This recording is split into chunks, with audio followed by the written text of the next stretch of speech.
Hello दोस्तों, कैसे हैं आप सब। मैं डीके सानी, स्वागत है आप सभी का आपका अपना यूट्यूब चैनल जिसका नाम है क्वांटम लाइव, है ना। आज की इस वीडियो के माध्यम से हम लोग समझेंगे इलेक्ट्रोमैग्नेटिक रेडिएशन क्या होता है, और इसी इलेक्ट्रोमैग्नेटिक रेडिएशन के अंदर हम लोग बहुत ही इंपॉर्टेंट सब टॉपिक को आज हम लोग डिस्कस करेंगे। वेवलेंथ मतलब तरंग दैर्ध्य क्या होता है, आवृत्ति क्या होता है मतलब फ्रीक्वेंसी क्या होता है, एम्पलीट्यूड क्या होता है, आवर्तकाल क्या होता है, मतलब इलेक्ट्रोमैग्नेटिक रेडिएशन के बारे में हम लोग इस वीडियो के माध्यम से कंप्लीट आज जानकारी हम लोग हासिल कर लेंगे। ठीक है, इलेक्ट्रोमैग्नेटिक रेडिएशन क्या होता है, उसका कैरेक्टरिस्टिक सब क्या होता है, उसका कौन कौन सा कंपोनेंट्स होता है, जैसे वेवलेंथ आएगा, फ्रीक्वेंसी आएगा, एम्पलीट्यूड आएगा, है ना, वेव नंबर आएगा। इन सब के बारे में कंप्लीट जानकारी आपको मिलेगा इस वीडियो के माध्यम से। तो आप इस वीडियो पर अंत तक जुड़े रहें, बने रहें, ताकि आपको इलेक्ट्रोमैग्नेटिक रेडिएशन से जो भी समस्याएं हो रही है समझने बुझने में टॉपिक्स को, वो क्लियर हो जाए बढ़िया से। चलिए हम लोग शुरू करते हैं। ठीक है, तो सबसे पहले जो आएगा इसका हम लोग को डेफिनेशन लिखने का जरूरत पड़ेगा कि इलेक्ट्रोमैग्नेटिक रेडिएशन किसको कहते हैं, मतलब विद्युत चुंबकीय विकिरण किसको कहते हैं। यूं होता क्या है कि जो हम लोग जानते हैं कि चार्ज पार्टिकल जो होता है, चार्ज पार्टिकल जो होता है, ठीक है, अगर हम लोग एक्सिस के माध्यम से चलाएं, चार्ज पार्टिकल जो होता है जब वो गतिशील होता है, चार्ज पार्टिकल जब गतिशील होता है, चार्ज पार्टिकल मतलब कोई भी आवेशित कण क्या करता है जब गति करता है, तो वो अपने चारों ओर क्या करता है, विद्युत क्षेत्र और चुंबकीय क्षेत्र उत्पन्न करता है। क्या करता है, विद्युत क्षेत्र और चुंबकीय क्षेत्र उत्पन्न करता है। कब, जब वो गतिशील होता है, जब कोई भी आवेशित कण गतिशील होता है तो अपने चारों ओर विद्युत क्षेत्र और चुंबकीय क्षेत्र उत्पन्न करता है। उसी विद्युत क्षेत्र और चुंबकीय क्षेत्र के रीजन को हम लोग क्या कहते हैं, इलेक्ट्रोमैग्नेटिक रेडिएशन कहते हैं। ठीक है, वो जो चलता है एक वेव के फॉर्म में चलता है। कौन सा फॉर्म में चलता है, वेव के फॉर्म में। क्यों,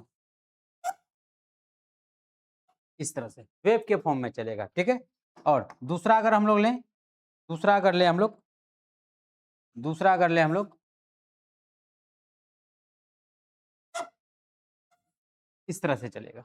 ठीक है, इस तरह से वेव के फॉर्म में चलता है, विद्युत क्षेत्र और चुंबकीय क्षेत्र। ठीक है, और ये दोनों जो होता है एक दूसरे के परपेंडिकुलर चलता है। परपेंडिकुलर का मतलब क्या होता है, 90 डिग्री के कोण पर। ये जो आप तरंग को देख रहे हैं, ये और ये एक दूसरे का क्या होता है, 90 डिग्री परपेंडिकुलर, मतलब लंबवत एक दूसरे का गति करता है। मतलब अगर हम लोग ऐसे फील लेना चाहें तो ऐसे हम लोग कर सकते हैं। ठीक है, ऐसे हम लोग कर सकते हैं, या फिर ऐसे ले लें हम लोग। ठीक है, इन दोनों के बीच, दोनों हाथ के बीच का एंगल कितना, 90 डिग्री।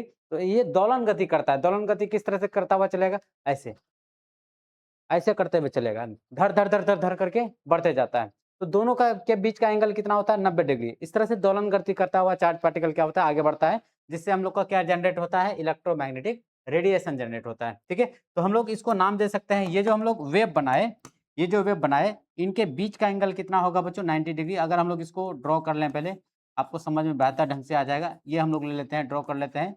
ये हम लोग इलेक्ट्रिक फील्ड और मैग्नेटिक फील्ड को ड्रॉ कर लेते हैं।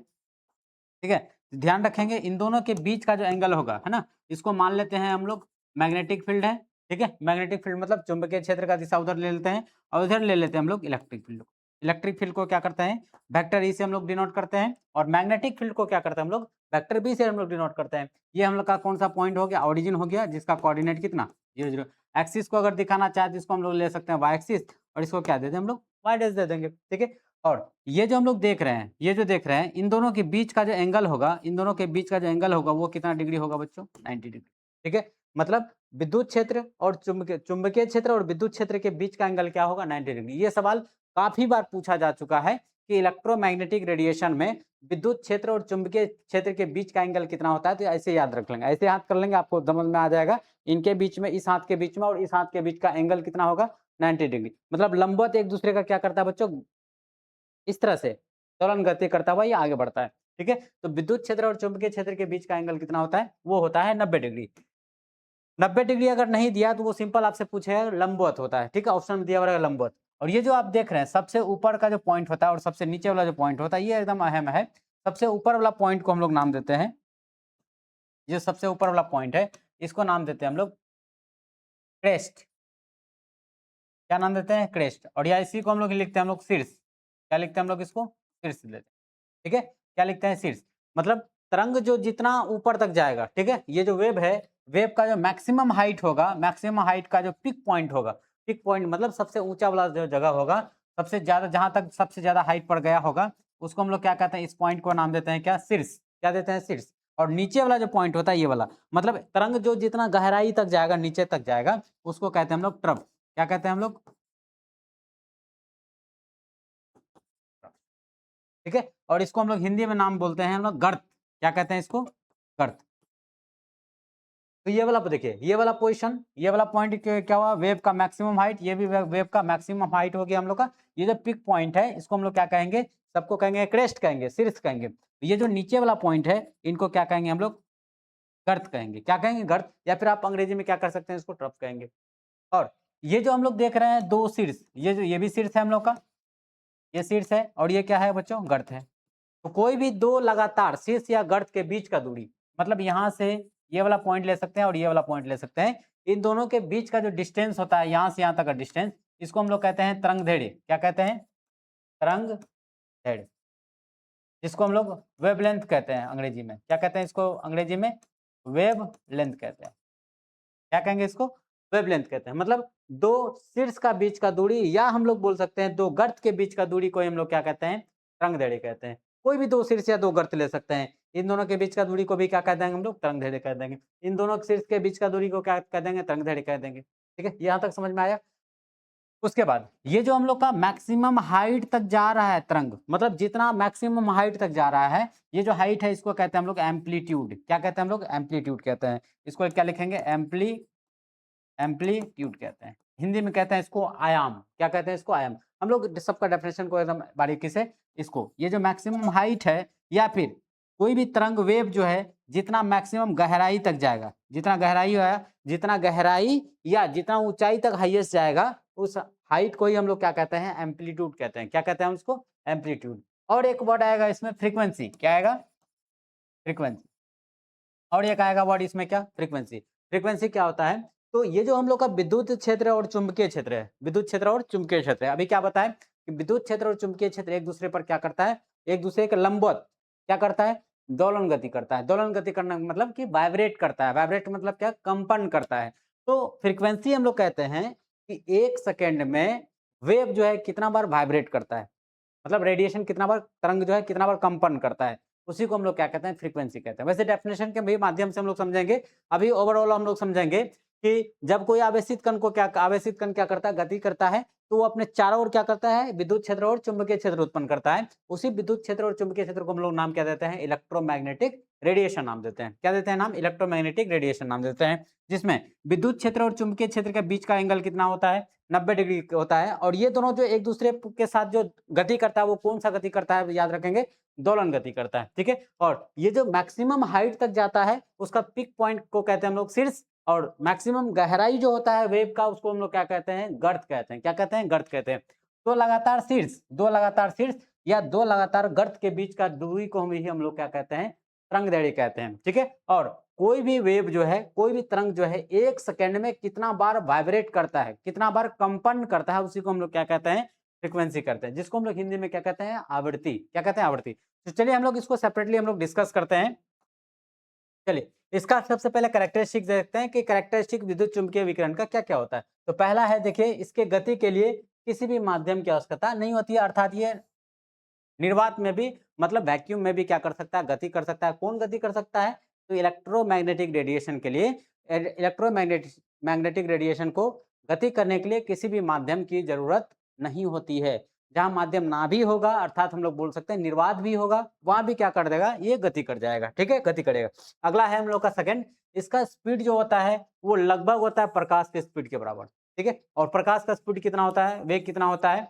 तो 3 गुना 10 पर पावर कितना होता है? 8 मीटर पर सेकेंड। ठीक है, 3 गुना 10 पर पावर 8 सेकेंड। आपको 10th में ही पढ़ाया गया होगा, वायु या निर्वात में प्रकाश की चाल कितना होती है? 3 गुना 10 पर पावर 8 मीटर पर सेकेंड होती है। ठीक है। उसके बाद है, इसमें विद्युत क्षेत्र और चुंबकीय क्षेत्र एक दूसरे के, याद रखेंगे, लंबवत। क्या? लंबवत, या हम लोग बोलेंगे अंग्रेजी में कहते हैं उसको परपेंडिकुलर, या उसी को याद रखेंगे हम लोग कितना? 90 डिग्री के कोण पर क्या करते हैं? दोलन गति करते हैं। ये भी आपको ध्यान में रखना है, कौन सा गति करते हैं? दोलन गति करते हैं। सवाल पूछा जाता है कि इलेक्ट्रोमैग्नेटिक रेडिएशन में विद्युत क्षेत्र और चुंबकीय क्षेत्र एक दूसरे के साथ जो एक दूसरे के लंबवत जो गति करता है, वो कौन सा गति करता है? तो क्या याद रखेंगे यहाँ? लंबवत गति करता है। लंबवत गति करता है, कौन सा गति करता है? दोलन गति करता है। ठीक है, आया समझ में यहाँ तक? तो इसको आपको पॉइंट को ध्यान में रखना है। तो चलिए हम लोग अब एक एक करके हम लोग डिस्कस करते हैं। तो सबसे पहला हम लोग का टॉपिक आएगा यहाँ वेवलेंथ। क्या आएगा? वेवलेंथ। तो वेवलेंथ हम लोग अभी अभी बात किए कि हम लोग सर ये जो वेव होता है, ये जो वेव हम आप बना रहे हैं, तो वेव में देखिए दो आपका है कि दो शीर्ष या दो गर्त, मतलब ये जो शीर्ष है, ये जो शीर्ष है, ये सब की सब क्या है? ऊपर वाला पॉइंट शीर्ष है, ये भी क्या है? शीर्ष है, ये भी क्या है? शीर्ष है। ठीक है, अब दो शीर्ष के कोई भी दो शीर्ष के बीच का दूरी, या फिर नीचे वाला पॉइंट को आपका है कि गर्त है, ये भी क्या है? गर्त है। इसको भी क्या कहे? गर्त है। ठीक है, दो शीर्ष या इसका इन दोनों के बीच का डिस्टेंस ले लीजिए, या इन दोनों के बीच का डिस्टेंस ले लीजिए, या इन दोनों के बीच का डिस्टेंस को ले लीजिए, या इन दोनों के बीच का डिस्टेंस को ले लीजिए। ठीक है, आहे भाई तुम क्यों आ रहा है? No no no no, YouTube क्यों खुल रहा है भाई? हाँ देखो, ठीक है, दो शीर्ष के बीच का दूरी को लैम्डा कहेंगे। यहाँ दो शीर्ष के बीच का दूरी को लैम्डा कहेंगे, इसको भी क्या कहेंगे? लैम्डा कहेंगे, इसको भी क्या कहेंगे? लैम्डा कहेंगे। तो क्या कहेंगे हम लोग? दो शीर्ष या दो गर्त के बीच का दूरी को ही हम लोग क्या कहते हैं? तरंगदैर्घ्य कहते हैं। विद्युत चुम्बकीय विकिरण में, इलेक्ट्रोमैग्नेटिक रेडिएशन में दो शीर्षों या दो गर्तों के बीच का दूरी को ही हम लोग क्या कहते हैं? हाँ, लेकिन याद रखेंगे लगातार दो नजदीक वाला, ठीक है, दो नजदीक वाला शीर्ष या गर्त के बीच का दूरी को ही हम लोग क्या कहते हैं?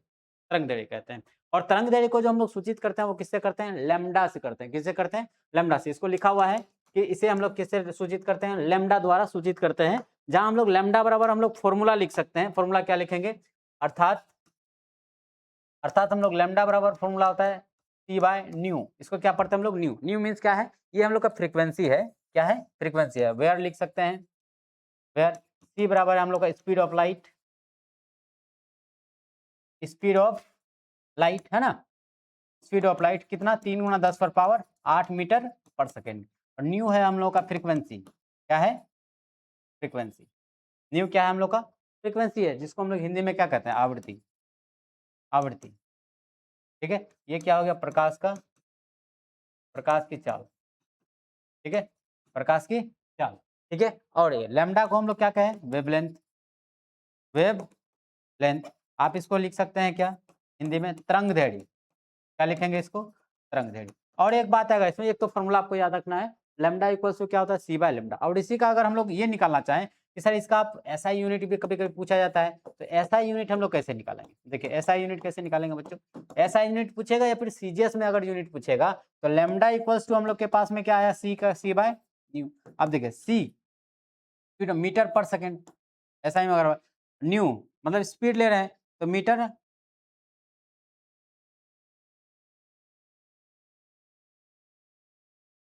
हाँ फ्रीक्वेंसी का देखिए, फ्रीक्वेंसी का लिखते हैं हम लोग हर्ट्ज। क्या लिखते हैं? हर्ट्ज। अब इसी को लिखेंगे तो मीटर, मीटर पर सेकेंड, और हर्ट्ज को लिखते हैं हम लोग पर सेकेंड। क्या लिखते हैं हर्ट्ज को? पर सेकेंड। तो पर सेकेंड गायब हो जाएगा, बचेगा सिर्फ क्या? मीटर। तो हम लोग यूनिट क्या लिखेंगे? तो यूनिट लिखेंगे SI unit of, SI unit of lambda मतलब तरंगदैर्घ्य। क्या लिखेंगे? मीटर। क्या लिखेंगे? मीटर। क्या लिखेंगे? मीटर। वही अगर सीजीएस यूनिट का अगर बात करेंगे, सीजीएस, सीजीएस यूनिट अगर लिखेंगे तो क्या लिखेंगे? सीजीएस यूनिट लिखेंगे सेंटीमीटर। क्या लिखेंगे? सेंटीमीटर। ध्यान रहेगा, फॉर्मूला आपको याद रखना है, लैम्डा बराबर सी बाय न्यू, जहाँ सी है हम लोग का स्पीड ऑफ लाइट, जिसका वैल्यू होता है 3 गुना 10 पर पावर 8 मीटर पर सेकेंड। उसके बाद न्यू क्या होता है? फ्रीक्वेंसी होता है, जिसको हम लोग हिंदी में क्या कहते हैं? आवृत्ति। और लैम्डा हम लोग इसको क्या पढ़ते हैं? लैम्डा। क्या पढ़ेंगे? लैम्डा पढ़ेंगे। लैम्डा को हम लोग अंग्रेजी में बोलते हैं, इंग्लिश में बोलेंगे क्या? वेवलेंथ। और हिंदी में क्या कहेंगे इसको? तरंगदैर्घ्य। अगर ऐसा यूनिट पूछेगा कि ऐसा यूनिट लैम्डा का क्या होगा, मतलब तरंगदैर्घ्य का ऐसा यूनिट क्या होगा, तो कहेंगे मीटर होगा, या सीजीएस यूनिट पूछेगा तो सेंटीमीटर। ध्यान रहेगा आपको? आया समझ में? चलिए नेक्स्ट टॉपिक पे डिस्कस करें आप। अगला टॉपिक नेक्स्ट है हम लोग के पास में, अगला टॉपिक है हम लोग के पास में फ्रीक्वेंसी। क्या हम लोग का अगला टॉपिक? फ्रीक्वेंसी। तो फ्रीक्वेंसी क्या होता है? ईएमआर का मतलब होगा यहाँ इलेक्ट्रोमैग्नेटिक रेडिएशन। क्या होता है? इलेक्ट्रोमैग्नेटिक रेडिएशन में किसी बिंदु से 1 सेकेंड में जितना तरंग पास होती है, उस तरंग की संख्या को ही हम लोग क्या कहते हैं? फ्रीक्वेंसी कहते हैं। या फिर आप सिंपल सा कह सकते हैं, कोई भी हम लोग अगर लाइन खींच लें किसी भी पॉइंट से, कोई भी पॉइंट से, कोई भी पॉइंट से, ठीक है, मान लेते हैं ये पॉइंट से, इसी पॉइंट से 1 सेकेंड में, इस पॉइंट से 1 सेकेंड में कितना तरंग पास होता है। ठीक है, मतलब ये भी बोल सकते हैं कि 1 सेकेंड में जितना बार तरंग कंपन करता है, वाइब्रेट करता है, फिर दोलन गति करता है, जितना तरंग पास होता है उसी को हम लोग क्या कहते हैं, उसी को क्या कहते हैं, फ्रीक्वेंसी कहते हैं। और फ्रीक्वेंसी को हम लोग सूचित करते हैं, वो किससे करते हैं, न्यू से करते हैं। क्या लिखते हैं, न्यू। उसको क्या पढ़ेंगे हम लोग, न्यू पढ़ेंगे। जैसे इसका हम लोग फॉर्मूला का अगर बात करें, फॉर्मूला क्या लिखेंगे सर, तो फॉर्मूला लिखेंगे हम लोग, देखिए अर्थात ठीक है, अर्थात न्यू बराबर लिखेंगे। अभी देखिए हम लोग इसको ऐसा लिखे, ऐसा भी हम लोग लिखे, अभी ऐसा लिखे, लेमडा इक्वल्स टू लिखे C by nu, lambda equals to क्या लिखे, C by nu, C by nu. अब इसी को क्रॉस मल्टीप्लाई कर लेंगे तो देखिए क्या लिख सकते हैं, न्यू बराबर सी बाय लेमडा, न्यू बराबर सी बाय क्या लिख लेंगे, लेमडा लिख लेंगे। अगर इसका यूनिट का बात करें, यूनिट सर कैसे निकालेंगे, इसका यूनिट निकालेंगे एसआई यूनिट, ठीक है, यूनिट निकालेंगे तो न्यू इक्वल्स टू फॉर्मूला क्या लिखे हम लोग, सी बाय लेमडा, इसको क्या लिखे हम लोग, मीटर पर सेकेंड, और इसका क्या मीटर, तो मीटर मीटर साफ बचा 1/सेकेंड, 1/सेकेंड को लिखेंगे पर सेकेंड, और इसी पर सेकेंड को हम लोग लिखते हैं हर्ट्ज, क्या लिखते हैं, हर्ट्ज, और शॉर्ट में लिखते हैं इसको एच जेड, ध्यान रहेगा। आप जो यूनिट लिख सकते हैं, इसका यूनिट क्या याद रखेंगे, पर सेकेंड, या यूनिट याद रखेंगे हर्ट्ज, पर सेकेंड या क्या रखेंगे यार, हर्ट्ज याद रहेगा।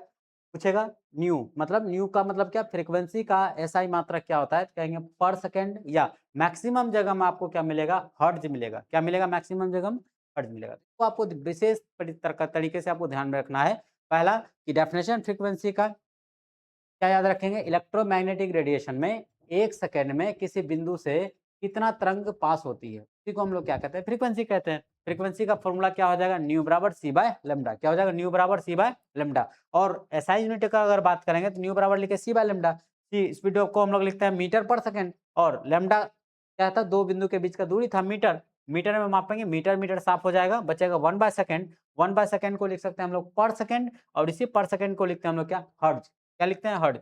और हर्ट्ज को ही हम देखिए, या तो पर सेकंड, दो यूनिट लिख सकते हैं इसका, या तो आप लिखिए पर सेकंड, या तो आप क्या लिखेंगे, हर्ट्ज लिखेंगे, दोनों में से कोई एक आपको यूनिट लिखना है, ठीक है।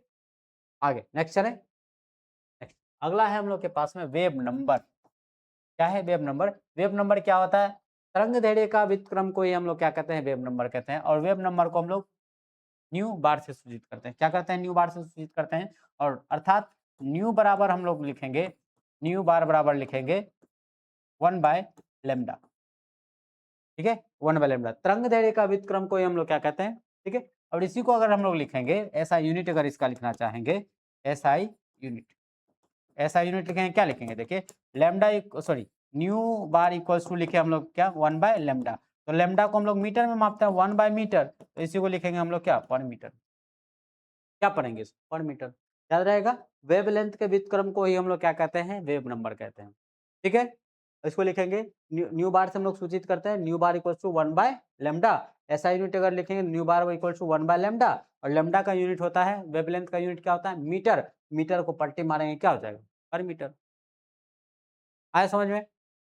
इस पर क्वेश्चन भी हम लोग लेंगे, नेक्स्ट वीडियो में हम लोग सिर्फ और सिर्फ क्वेश्चन लेंगे। नेक्स्ट हम लोग के पास में टाइम पीरियड, ठीक है। तो फ्रीक्वेंसी के व्युत्क्रम को ही हम लोग क्या कहते हैं, टाइम पीरियड कहते हैं। फ्रीक्वेंसी के व्युत्क्रम को हम लोग क्या कहते हैं, टाइम पीरियड कहते हैं। सॉरी, हाँ, फ्रीक्वेंसी के व्युत्क्रम को हम लोग क्या कहते हैं, टाइम पीरियड कहते हैं। या आप दूसरे शब्दों में भी बोल सकते हैं, ये जो हम लोग का एक वेव का साइकिल होता है, ठीक है, यहाँ से यहाँ तक को कहते हैं हम लोग हाफ साइकिल है, यहाँ से यहाँ तक को क्या कहेंगे, हाफ साइकिल, और यहाँ से यहाँ तक को पूरा को बोलते हैं क्या, फुल साइकिल। यहाँ से यहाँ तक को क्या कहते हैं, इसको कहते हैं हम लोग हाफ साइकिल, ठीक है। और ये क्या है, तरफ वेव का फुल साइकिल, ठीक है। तो इस पॉइंट से, इस ओरिजिन से एक फुल साइकिल कंप्लीट करने के लिए जितना टाइम रिक्वायरमेंट होता है, उसी को हम लोग क्या कहते हैं, टाइम पीरियड कहते हैं, ठीक है। एक तरंग को कंप्लीट साइकिल पूरा करने के लिए, यहाँ से यहाँ तक एक तरंग को कंप्लीट साइकिल पूरा करने के लिए जितना समय लगता है, उसी को हम लोग क्या कहते हैं, टाइम पीरियड कहते हैं। या फिर आप इसको ऐसे भी डिनोट कर डेफिनेशन लिख सकते हैं, फ्रीक्वेंसी आवृत्ति के व्युत्क्रम को ही हम लोग क्या कहते हैं, टाइम पीरियड कहते हैं। और टाइम पीरियड को जब हम लोग सूचित करते हैं, वो किसे, कैपिटल टी से हम लोग डिनोट करते हैं। अर्थात हम लोग इसका फॉर्मूला लिख सकते हैं, अर्थात टी इक्वल्स टू लिख सकते हैं 1/न्यू, क्या लिख सकते हैं, टी इक्वल्स टू 1/न्यू। अब देखिए टी इक्वल्स टू 1/न्यू, न्यू को हम लोग लिखते हैं पर सेकंड को पलटी मारेंगे क्या हो जाएगा, सेकंड। अर्थात हम लोग बोल सकते हैं कि टाइम पीरियड का जो यूनिट होगा वो क्या होगा, सेकंड होगा। आवर्तकाल का आवर्तकाल का यूनिट क्या होगा बच्चों? सेकंड होगा। ध्यान रहेगा। 2 तरीके से इसको डिफाइन कर सकते हैं आप, परिभाषा दे सकते हैं, या तो कह सकते हैं फ्रीक्वेंसी के व्युत्क्रम को क्या कहा जाता है? टाइम पीरियड कहा जाता है, या कोई भी इलेक्ट्रोमैग्नेटिक रेडिएशन में एक कंप्लीट साइकिल, तरंग को एक कंप्लीट साइकिल पूरा करने के लिए जितना समय रिक्वायरमेंट होता है, जितना समय लगता है, उसी को हम लोग क्या कहते हैं? टाइम पीरियड कहते हैं। ठीक है, यहाँ तक समझ आया? चलिए, अगला है हम लोग के पास में एम्पलीट्यूड। क्या है? एम्पलीट्यूड। तो इलेक्ट्रोमैग्नेटिक रेडिएशन में तरंग के अधिकतम गहराई या ऊंचाई को हम लोग क्या कहते हैं? एम्पलीट्यूड कहते हैं। जैसे कुछ देर पहले हम लोग बनाए थे ऐसा, ठीक है, ये हो गया हम लोग के पास में वेव, ठीक है, ये हो गया हम लोग के पास वेव। तो हम बताए थे क्या आपको, ये जो हम लोग का मैक्सिमम हाइट तक गया है वेव, ठीक है, या मैक्सिमम गहराई तक गया है, मैक्सिमम गहराई गया है, इसी को हम लोग क्या कहते हैं? एम्पलीट्यूड कहते हैं। क्या कहते हैं? एम्पलीट्यूड। मतलब इलेक्ट्रोमैग्नेटिक रेडिएशन में तरंग जितना गहराई तक जाएगा, तो मैक्सिमम उसका गहराई या फिर जितना ऊंचाई तक गया है मैक्सिमम, उसी को हम लोग नाम क्या देते हैं? एम्पलीट्यूड नाम देते हैं। ठीक है, और एम्पलीट्यूड को आप या तो कैपिटल ए से या तो स्मॉल से इसको डिनोट कर सकते हैं। आया समझ में? सिंपल कहेंगे कि किसी इलेक्ट्रोमैग्नेटिक रेडिएशन में तरंग का मैक्सिमम गहराई या मैक्सिमम ऊंचाई को ही हम लोग क्या कहते हैं? एम्पलीट्यूड कहते हैं। ठीक है, तो आगे हम लोग के पास में Thomson atomic model. Thomson atomic model से पहले हम लोग इस पर न्यूमेरिकल्स को कुछ सॉल्व करेंगे। किसको? कुछ न्यूमेरिकल्स को। न्यूमेरिकल, ठीक है, न्यूमेरिकल्स किस पे? न्यूमेरिकल्स बनाने के लिए आपके पास है क्या क्या फॉर्मूला? देखिए लास्ट में क्या आना चाहिए। देखिए कुछ फॉर्मूला को आपको lambda equal to c by nu, ठीक है, इसी को लिखे थे न्यू बराबर सी बाय लैम्डा, ठीक है, ये दोनों फॉर्मूला को एकदम पलटी वल्टी मार करके याद रखना है। या दूसरा लिखे हम लोग टाइम पीरियड अगर निकालना है तो लिखेंगे 1 बाय न्यू, ठीक है। वेव नंबर अगर निकालना है, देखिए वेव नंबर के लिए क्या लिखे? 1 बाय लैम्डा, क्या लिखे? 1 बाय लैम्डा। ये फॉर्मूला आपको एकदम कंप्लीट अच्छे से ये ध्यान में रखना है, और इसका यूनिट भी साथ में ध्यान रखना है, यूनिट भी ध्यान में रखना है, और साथ ही साथ आपको कुछ जो चीजें याद रखना है, जैसे कुछ टर्म याद रखना है। एक एंगस्ट्रम इक्वल्स टू होगा 10 पर पावर माइनस 10 मीटर। एक एंगस्ट्रम इक्वल्स टू 10 पर पावर माइनस 10 मीटर, ठीक है। एक नैनोमीटर, एक नैनोमीटर बराबर हो जाएगा 10 पर पावर माइनस 9 मीटर, ये सब याद रखना है। एक माइक्रोमीटर बराबर 10 पर पावर माइनस 6 मीटर। एक पिकोमीटर बराबर 10 पर पावर माइनस 12 मीटर, ठीक है। एक फर्मी बराबर 10 पर पावर माइनस 15 मीटर, ठीक है। ये आपको याद रखना है। ये सब टर्म का हम लोग को जरूरत पड़ेगा, ये सब क्या है? जरूरत पड़ेगा। तो इन सब चीज को याद रखना है। एक एंगस्ट्रम बराबर कितना होता है, एक नैनोमीटर बराबर कितना होता है, एक पिकोमीटर बराबर कितना होता है, ये सब चीज को आपको ध्यान में रखना होगा। और ये फॉर्मूला और इसको आप अगर ध्यान में रखते हैं तो नेक्स्ट वीडियो जो हम लोग का होगा न्यूमेरिकल, वो एकदम बढ़िया से समझ जाएंगे हम लोग, ठीक है। तो अगला वीडियो सिर्फ और सिर्फ इसका न्यूमेरिकल्स पे बात करेंगे। इलेक्ट्रोमैग्नेटिक रेडिएशन से रिलेटेड कौन कौन सा न्यूमेरिकल्स पूछा जाता है, उसी पर कंप्लीट चर्चा करेंगे, ठीक है। तो आप इस वीडियो को अच्छे से एकदम बढ़िया से रिवाइज करिए, अच्छे से टर्म को समझिए और फॉर्मूला को याद रखिए। फॉर्मूला को याद रखने के बाद इनको, इस वैल्यू को थोड़ा सा ध्यान में रखेंगे, याद रखेंगे, वैसे बनाते बनाते आपको याद हो जाएगा, ठीक है। मिलते हैं हम लोग नेक्स्ट वीडियो में न्यूमेरिकल के साथ में इलेक्ट्रोमैग्नेटिक रेडिएशन का। इस वीडियो पर अंत तक बने रहने के लिए आप सभी प्यारे प्यारे बच्चों को बहुत बहुत धन्यवाद। Thank you.